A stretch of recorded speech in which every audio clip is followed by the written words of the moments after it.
The fit and finish underneath the MDC is as good as it gets. It was a massive queen bed. The club lounge was easy to access and to move around. I was impressed with the size of the ensuite, plus the included diesel heater and air conditioning. For cooking, this camper is serviced by two really nice kitchen areas, both serviced by Thetford stoves, and one pantry that can be accessed both from inside and outside the camper. It is one I would definitely consider. Setting up the Ultimate, you can now do it single-handed. With 15 kilowatts, you could run the air conditioner for 15 hours. Part of the reason why the Ultimate's so good off-road is the XT air suspension. It gives you that caravan level comfort, but still remaining really able to get in some of those faraway places. The Ultimate is small, it's nimble, it'll go everywhere you want. It ticks all the boxes.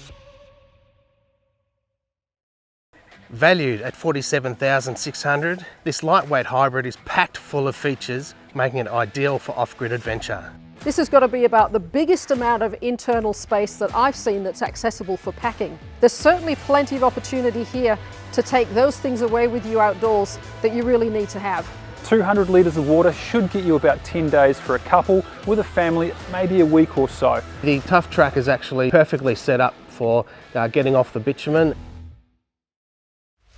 The TUFF TF1 is Signature's take on the compact expedition trailer. This camper goes anywhere your four-wheel drive goes, and is backed up by having the right gear to keep you self-reliant. We had a really large fridge slide at the back. We had a Dometic stove, an espresso coffee machine. In the price of the TUFF we saw, it had a massive power upgrade, extra batteries and a really good AC switching inverter. With a roof rack rated to 200 kilos, this camper provides a hell of a lot of versatility in terms of how you configure it. One of the real draw cards about the TVAN is the ease of setup. You just lift the back and you can crawl in. This family room means that you can now put the kids outside instead of inside on the floor. They locally source everything they can. This particular model has been spec'd up with a whole bunch of red arc electrical componentry. The TVAN can have up to 360 watts of solar panels, and being gasless, this is critical. That runs the inverter and the Safery induction cooktop. It is a quality unit. With the X-Traveller, there's plenty of power to keep the beers cold and the kids entertained. The layout of the Blue Water, they nailed it. The front folding bunk allows a lot of space if you want to leave it as a sofa. And the main bed is huge and comfortable. But even at $42,000, this camper is still bristling with really great Australian componentry. Thetford stove, Truma hot water system, 350 watts of Vitron solar, and you've got Ride Pro shocks. So that's really a point of market differentiation for Blue Water.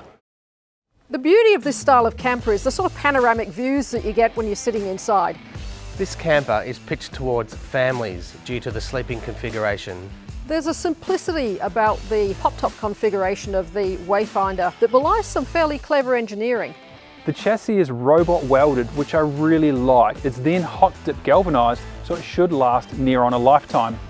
With two club lounges, you can quite readily separate the kids from the adults, and that's probably music to some people's ears.